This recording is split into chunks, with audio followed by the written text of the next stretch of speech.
Hi friends, this is Venkatesh Devasani. ఈరోజు మనం discuss చేయబోతున్నటువంటి important current affairs అనేవి ఎగ్జామ్ పాయింట్ ఆఫ్ వ్యూలో చాలా ఇంపార్టెంట్ అని గుర్తుంచుకోండి. అందులో భాగంగా మొదటి టాపిక్ చూడండి. అంతర్జాతీయ సౌర కూటమి అనేది ఇటీవల వార్తల్లో నిలవడం జరిగింది. ఎందుకోసం వార్తల్లో నిలిచింది అంటే ఈ యొక్క అంతర్జాతీయ సౌర కూటమిలోకి నూతనంగా ఒక దేశం అనేది చేరబోతుంది. ఆ యొక్క దేశం ఏంటి అని ఎగ్జామ్ పాయింట్ ఆఫ్ వ్యూలో అడుగుతాడండి. మాల్టా అనేటువంటి దేశం అంతర్జాతీయ సౌర కూటమిలో నూతన సభ్యదేశంగా చేరడం జరిగింది. ఇది ఎన్నవ సభ్యదేశంగా ఈ యొక్క అంతర్జాతీయ సౌర కూటమిలో చేరింది అంటే 119వ దేశమని గుర్తుంచుకోండి. కాబట్టి ప్రస్తుతం అంతర్జాతీయ సౌర కూటమిలో ఉన్నటువంటి సభ్య దేశాల సంఖ్య ఎంత అంటే 119 అని గుర్తుంచుకోండి. అదేవిధంగా ఈ కూటమి భారత్లో ఉన్నటువంటి హర్యానాలోని గురుగ్రామ్ ప్రధాన కేంద్రంగా పనిచేయడం జరుగుతుంది. కాబట్టి ఇక్కడ ప్రశ్నలు ఏ విధంగా అడుగుతారంటే 2024 సంవత్సరంలో అంతర్జాతీయ సౌర కూటమిలో చేరిన నూతన దేశాన్ని గుర్తించండి అని అడగవచ్చు, లేదా అంతర్జాతీయ సౌర కూటమిలో 119వ సభ్య దేశంగా చేరిన దేశాన్ని గుర్తించండి అని అడుగుతాడు, లేదా అంతర్జాతీయ సౌర కూటమి యొక్క ప్రధాన కేంద్రం ఎక్కడ అని కూడా అడగడానికి అవకాశం ఉంది. కాబట్టి దీనిని గుర్తుంచుకోండి. అదేవిధంగా మరొక అంశం ఎఫ్డిఐ లేదా విదేశీ ప్రత్యక్ష పెట్టుబడులు అనేది ఇటీవల వార్తల్లో కనిపిస్తున్నటువంటి ప్రధాన అంశం. ఎఫ్డిఐ అనేది ఎఫ్డిఐని అంతరిక్షంలో 100% పెట్టుబడులకు అనుమతిస్తూ కేంద్రం కీలకమైనటువంటి నిర్ణయం అయితే తీసుకుందండి. అంతరిక్షంలో ఇప్పటివరకు 100% వరకు విదేశీ ప్రత్యక్ష పెట్టుబడులను ఆహ్వానించలేదు. తొలిసారిగా అంతరిక్ష రంగంలో కూడా 100% విదేశీ ప్రత్యక్ష పెట్టుబడులు పెట్టవచ్చని 2024 సంవత్సరంలో భారత ప్రభుత్వం కీలకమైనటువంటి నిర్ణయం తీసుకుంది. కాబట్టి ఎగ్జామ్ పాయింట్ ఆఫ్ వ్యూలో ఈ విధంగా ప్రశ్న అడగడానికి అవకాశం ఉందండి. అంతరిక్ష రంగంలో విదేశీ ప్రత్యక్ష పెట్టుబడులను ఎంత శాతం వరకు అనుమతి ఇవ్వవచ్చు అని అడుగుతాడు. కాబట్టి 100% వరకు విదేశీ ప్రత్యక్ష పెట్టుబడులను ఈ యొక్క అంతరిక్ష రంగంలో పెట్టడానికి అవకాశాన్ని కల్పించడం జరుగుతుంది భారత ప్రభుత్వం. మరొక అంశం అండి, హర్ ఘర్ జల్ అనేటువంటి భారత ప్రభుత్వం అత్యంత ప్రతిష్టాత్మకంగా ప్రారంభించినటువంటి హర్ ఘర్ జల్ అనేటువంటి కార్యక్రమం ఇటీవల కాలంలో ఒక అరుదైనటువంటి ఘనతను సాధించింది. ఆ ఘనత ఏంటి అనేది డిస్కస్ చేద్దామండి. ఈశాన్య రాష్ట్రాలలో హర్ ఘర్ జల్ అనేటువంటి కార్యక్రమాన్ని 100% సాధించినటువంటి తొలి రాష్ట్రంగా అరుణాచల్ ప్రదేశ్ అనేది నిలవడం జరిగింది. 2024 నాటికి అన్ని గృహ సముదాయాలకి కుళాయిల ద్వారా నీటి సరఫరాను చేసేందుకోసమై ఉద్దేశించినదే ఈ యొక్క హర్ ఘర్ జల్ అనేటువంటి పథకం యొక్క ఉద్దేశం. అంటే ఏం లేదండి, 2024 సంవత్సరం నాటికి ప్రతి ఇంటికి కూడా కుళాయి ద్వారా నీటిని అందించడమే ఈ కార్యక్రమం ముఖ్య ఉద్దేశం. ఈ కార్యక్రమాన్ని పోలినటువంటి కార్యక్రమమే గత తెలంగాణ ప్రభుత్వంలో మిషన్ భగీరథ ద్వారా నాడు కేసీఆర్ గారు శ్రీకారం చుట్టారు. ఒక విధంగా చెప్పాలి అంటే కేసీఆర్ గారు చేపట్టినటువంటి మిషన్ భగీరథనే ఈ యొక్క కార్యక్రమానికి స్ఫూర్తిగా కూడా మనం పరిగణించాల్సినటువంటి అవసరం అయితే ఉంది.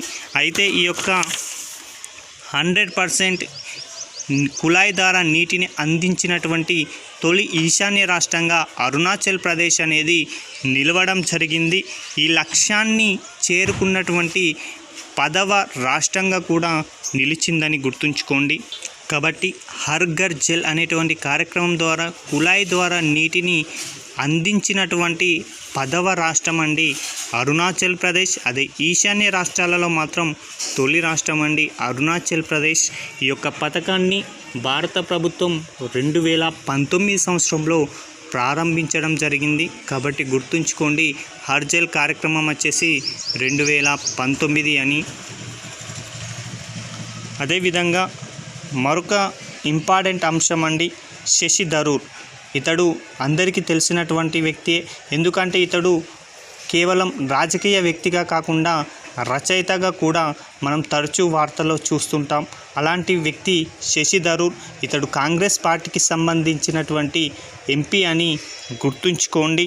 అయితే ఇతడు ఎందుకోసం వార్తల్లో నిలవడం జరిగింది అంటే ఈ యొక్క శశి థరూర్ గారికి ఫ్రాన్స్ దేశం అత్యున్నత పౌర పురస్కారాన్ని అందించడం జరిగింది. చాలా ఇంపార్టెంట్ అండి. 2024 సంవత్సరంలో ఫ్రాన్స్ అత్యున్నత పౌర పురస్కారాన్ని పొందినది ఎవరు అని అడుగుతాడు. కాబట్టి శశి థరూర్ అని గుర్తుంచుకోండి. ఇతడు ఎందుకోసం ఇతనికి ఇవ్వడం జరిగింది ఈ యొక్క అవార్డు అంటే ఇతడు అంతర్జాతీయ సంబంధాలను అర్థం చేసుకోవడంలో ఆయన ఉన్న నైపుణ్యాన్ని గుర్తిస్తూ ఈ యొక్క నిర్ణయాన్ని అయితే ఫ్రాన్స్ దేశం తీసుకోవడం జరిగింది. ఇతడు ఒక కాంగ్రెస్ ఎంపీ అని గుర్తుంచుకోండి. ఇతడు 2006 సంవత్సరంలో ఐక్యరాజ్య సమితి ప్రధాన కార్యదర్శి ఎన్నికల్లో పోటీ చేసి ఓడిపోయినటువంటి వ్యక్తి అండి. కాబట్టి గుర్తుంచుకోండి, ఐక్యరాజ్య సమితి కార్యదర్శి ఎన్నికల్లో పోటీ చేసినటువంటి తొలి భారతీయుడు ఎవరు అని అడుగుతాడు. కాబట్టి శశి థరూర్ అని గుర్తుంచుకోండి. అది ఏ సంవత్సరం అంటాడు? 2006 సంవత్సరం అని గుర్తుంచుకోండి. అయితే 2023 సంవత్సరంలో ఫ్రాన్స్ దేశ అత్యున్నత పౌర పురస్కారాన్ని మరికొంతమంది భారతీయులు గతంలో పొందినారండి. వారిలో భారత ప్రధానిగా ఉన్నటువంటి నరేంద్ర మోడీ గారైనా, టాటా చైర్పర్సన్ అయినటువంటి చంద్రశేఖర్ అయ్యర్ గారికి కూడా ఈ యొక్క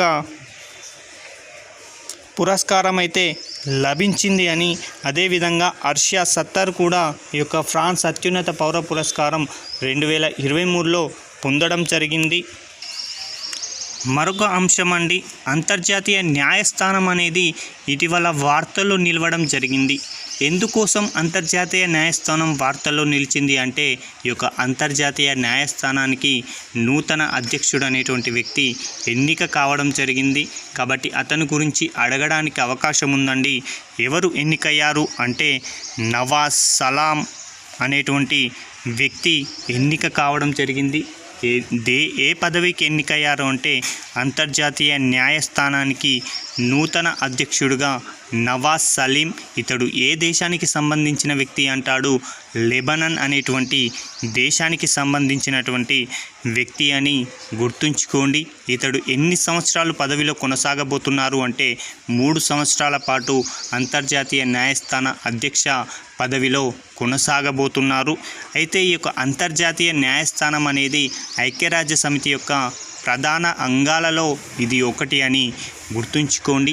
అలాంటి ఐక్యరాజ్య సమితి అనుబంధమైనటువంటి ఈ యొక్క అంతర్జాతీయ న్యాయస్థానం యొక్క ప్రధాన కార్యాలయం ఎక్కడ ఉంది అంటే నెదర్లాండ్ దేశంలోని ది హేగ్ ప్రధాన కేంద్రంగా ఈ యొక్క అంతర్జాతీయ న్యాయస్థానం అయితే పనిచేయడం జరుగుతుంది. అయితే ఈ యొక్క అంతర్జాతీయ న్యాయస్థానానికి ఎవరైనా భారతీయులు ఎన్నికయ్యారా ఇప్పటివరకు అంటే 4 భారతీయులు అయితే ఎన్నిక కావడం జరిగింది. అందులో మొట్టమొదటగా అంతర్జాతీయ న్యాయస్థానానికి ఎన్నికైనటువంటి తొలి భారతీయుడు ఎవరు అని చాలాసార్లు ఎగ్జామ్లో అడగడం జరిగిందండి. అందులో ఎవరు అంటే బిఎన్ రావ్ అండి, బెనగల నరసింహారావు గారు. ఇతడే రాజ్యాంగ సలహాదారుడిగా కూడా పనిచేయడం జరిగింది.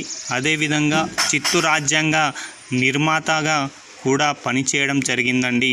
అలాంటి బిఎన్ రావు గారు అంతర్జాతీయ న్యాయస్థానానికి ఎన్నికైనటువంటి తొలి భారతీయుడు. అదేవిధంగా ఆర్ఎస్ పాఠక్ అయినా, నాగేంద్ర సింగ్ అయినా, దల్వీర్ సింగ్ భండారి ఈ యొక్క 4 కూడా అంతర్జాతీయ న్యాయస్థానానికి ఎన్నిక కావడం జరిగింది. అయితే ఈ యొక్క అంతర్జాతీయ న్యాయస్థానానికి అధ్యక్షుడిగా ఎన్నికైనటువంటి తొలి భారతీయుడు మాత్రం నాగేంద్ర సింగ్ అని గుర్తుంచుకోండి. ఇక్కడ ఎగ్జామ్ పాయింట్ ఆఫ్ వ్యూలో అడిగే అంశాలను చూసుకున్నట్లయితే 2024 సంవత్సరంలో అంతర్జాతీయ న్యాయస్థానానికి ఎన్నికైన నూతన అధ్యక్షుడిని గుర్తించండి అంటాడు. ఎవరండి? నవాజ్ సలీం అని గుర్తుంచుకోండి. లేదా అంతర్జాతీయ న్యాయస్థానం యొక్క ప్రధాన కేంద్రం ఏది అంటాడు? ది హేగ్ అని గుర్తుంచుకోండి. అంతర్జాతీయ న్యాయస్థానానికి ఎన్నికైన తొలి భారతీయుడు ఎవరంటాడు? బిఎన్ రావ్ అని గుర్తుంచుకోండి. అదే అధ్యక్షునిగా ఎన్నికైన తొలి భారతీయుడు ఎవరంటే నాగేంద్ర సింగ్ అని గుర్తుంచుకోండి. నేటి వరకు ఎంతమంది భారతీయులు ఈ యొక్క అంతర్జాతీయ న్యాయస్థానానికి ఎన్నికయ్యారంటాడు? 4 అని వారి పేర్లను తప్పనిసరిగా గుర్తుంచుకోండి. మరొకటండి, హరిత హైడ్రోజన్ ప్లాంట్ అనేది ఇటీవల వార్తల్లో కనిపిస్తున్నటువంటి ప్రధాన అంశం. ప్రపంచంలో తొలిసారి ఒక విమానాశ్రయ పరిధిలో ఈ యొక్క హరిత హైడ్రోజన్ ప్లాంట్ని ఏర్పాటు చేయబోతున్నారు. అది ఏ యొక్క అంతర్జాతీయ విమానాశ్రయ పరిధిలో అంటే కేరళలో ఉన్నటువంటి కొచ్చిన్ అంతర్జాతీయ విమానాశ్రయంలో హరిత హైడ్రోజన్ ప్లాంట్ను అయితే ఏర్పాటు చేయబోతున్నారు. అయితే దీనికి సంబంధించి ఏ సంస్థల మధ్య ఒప్పందం కుదిరింది అంటే BPCL మరియు కొచ్చిన్ ఇంటర్నేషనల్ ఎయిర్పోర్ట్స్ లిమిటెడ్ మధ్య ఒక ఒప్పందం అయితే కుదరడం జరిగింది. చాలా ఇంపార్టెంట్ అండి ఈ యొక్క 2 సంస్థల మధ్య.